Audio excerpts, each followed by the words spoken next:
Mi u Crnoj Gori želimo da nastavimo sa izgradnjom demokratskog i sigurnog društva i posvećeni smo razvijanju regionalnih modela i mehanizama borbe protiv organizovanog kriminala i korupcije, koji predstavljaju jednu od najvećih prijetnji vladavini prava.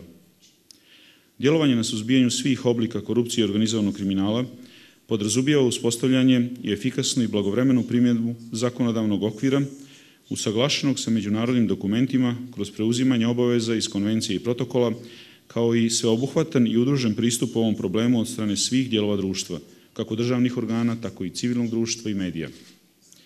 Od posebnog značaja je i bliska saradnja sa svim relevantnim regionalnim i međunarodnim organizacijama i zemljama u okruženju, zasnovana na zajedničkim ciljevima, razmjeni iskustava i jačanju partnerstva u regionu.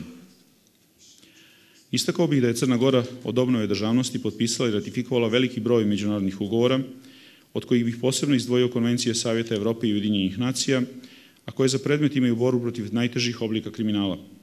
Prošle godine usvojili smo drugu strategiju za borbu protiv korupcije i organizovanog kriminala sa pratećim akcionim planom, čime smo potvrdili da ovoj problematici pristupamo pažljivo, planski i strateški. U tom smislu vršimo dalja unapređenja i usklađivanja krivičnog zakonodavstva sa europskim standardima i jačamo kapacitete nadležnih institucija za efikasnu borbu protiv organizovanog kriminala. Stvaranjem prethodno pomenutih zakonskih osnova, nadležni organi su u prilici da ostvaruju efikasnu razmjenu podataka, realizuju zajedničke akcije usmjerene ka prijetnjama organizovanog kriminala, korupciji i pranja novca, a krajnji rezultat svakako treba da bude sve veći broj podnijetih krivičnih prijava i donijetih pravosnažnih presuda. Nastavak reformi u ovoj oblasti podrazumijeva kontinuirano unapređenje mehanizama saradnje i razmjene podataka kako nadležnih organa u zemlji, tako i na međunarodnom, a prvenstveno na regionalnom planu. Sprovođenje zajedničkih istraga, kad je u pitanju transnacionalni organizovani kriminal, mora imati prioritet. U tom smislu želim da istaknem i da je Ministarstvo unutrašnjih poslova, polazeći od svoje nadležnosti, maksimalno intenziviralo aktivnosti na uspostavljanju svih oblika međunarodne saradnje. Crna Gora će i dalje insistirati na jačanju i razvoju međunarodne saradnje i na uspostavljanju efikasnih mehanizama operativne saradnje nadležnih službi zemalja regiona u borbi protiv svih vidova organizovanog kriminala, kako bismo kroz zajedničko djelovanje postigli što bolje rezultate. Posebno želim da vam potvrdim da će Vlada Crne Gore u narednom periodu u kontekstu opšte reforme javne uprave posebnu pažnju posvetiti reformi u oblasti bezbjednosti s namjerom da u institucionalnom, organizacionom i praktičnom smislu unaprijedi postojeći sistem. Na taj način nastavit ćemo da se još efikasnije, profesionalnije i sa jasnom odgovornošću suočavamo sa svim sadašnjim i budućim izazovima koje organizovani kriminal predstavlja za savremeno društvo. I think we should accept, and maybe in the Western world there is a tendency that security must be absolute. Life needs to be in a certain way put at certain risk if you want to be secure. I'm going to go back to this issue later on. If some people want to be secure, there must be some people who are risking their lives, and that should be taken into consideration. But starting maybe from farther afield, of course, if we are talking about the Balkans, geography has a very important role. We wouldn't be talking about membership in NATO and the European Union if countries like the Balkans weren't geographically placed where they are. And obviously this is a very important possibility for countries like Montenegro and other countries where they're placed in a different geographical section of the world. Those options would be closed, and this is a very important aspect for the future of this region. At the same time, geography can also play a less favorable role. Most of the heroin made in Afghanistan comes through the Balkans because the Balkans geographically are placed in such a strategic area. International crime itself has changed. It has been a provider, it has become a provider of services.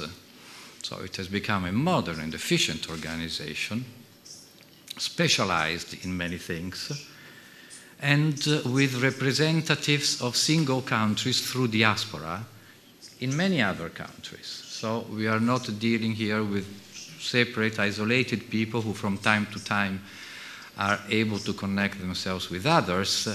It's a system. That's why it's so important for states to cooperate in the fight against organized crime and to show that if it is true that the forces of evil are very good at organizing themselves, which they are, always, it is also true that the forces of good, in a certain way, are good at organizing themselves, can get together and can counter the challenges. But obviously, there is also a problem of resources. Let's imagine someone who's on our side, let's say, is asked to fight international organization, is often poorly paid. It has limited financial and technological means. And on the other side, you have people who are extremely wealthy, extremely rich, and extremely powerful.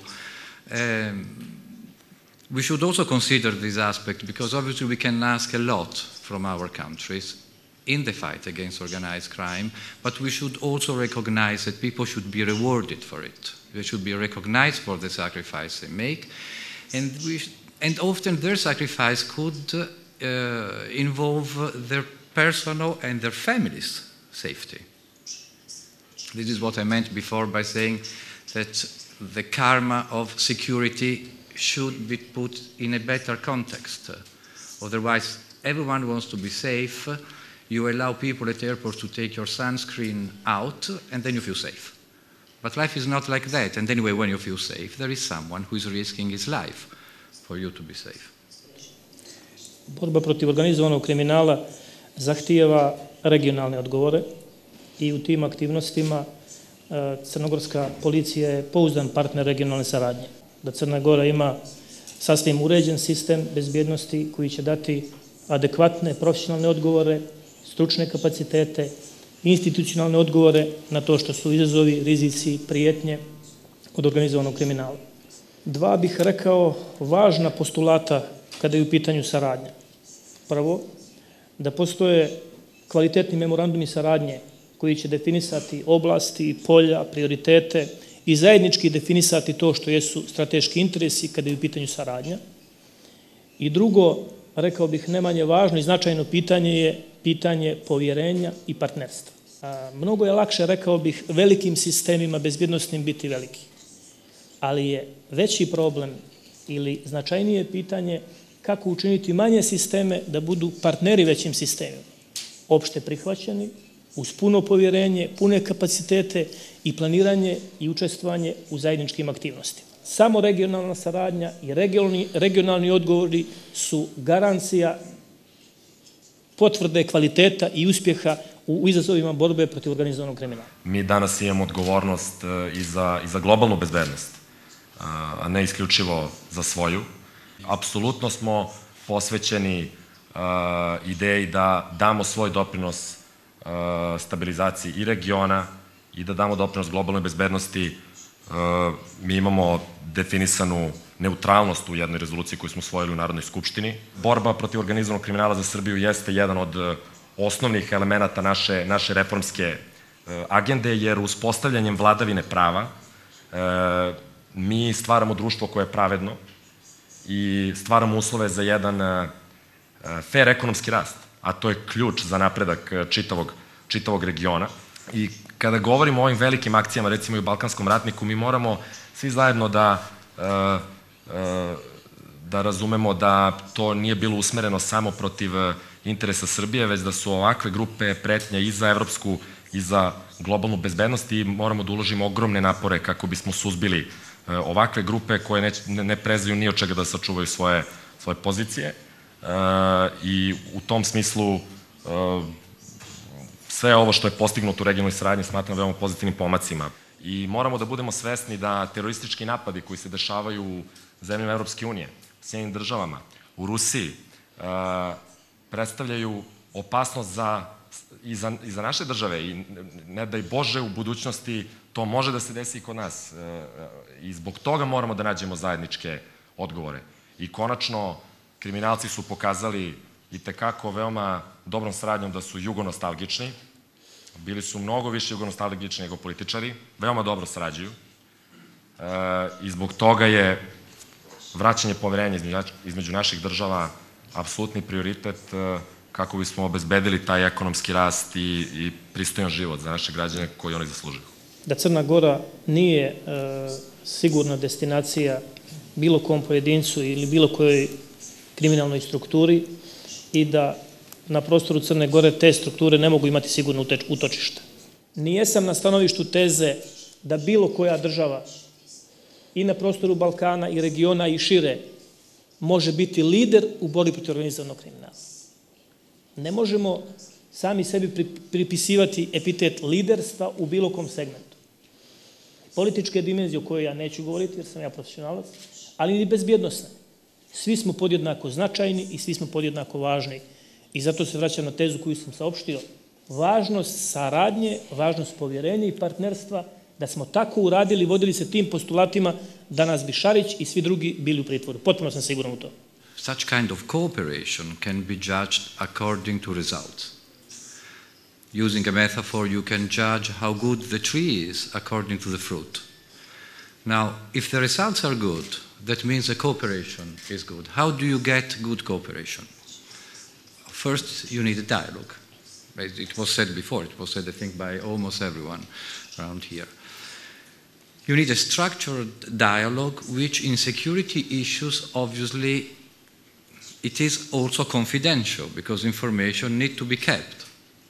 And so, therefore, you need a level of trust which is higher than in other structured dialogues. Then, obviously, higher than that, you need a good political dialogue, because, obviously, the first type of dialogue stems from a political dialogue. Being part of a regional organization helps a lot, because then you have a framework also for the political dialogue. But this is also why it's so important for countries to join the European Union and NATO, because being part of those two organizations enforces trust and, in a certain way, structures the dialogue. Politicians, I mean, obviously, politics is what establish the governing of a country. So they are important. But as I said before, we should not only rely on politicians and on government. The issue of fighting organized crime is a responsibility of the whole of society. And I think we are wrong if we only expect from politicians and from government to give us an answer to that. Mainly, obviously, because on operational grounds, they are responsible for it. But again, it must be the whole of society who supports the politicians, who supports those who work in the field in order to achieve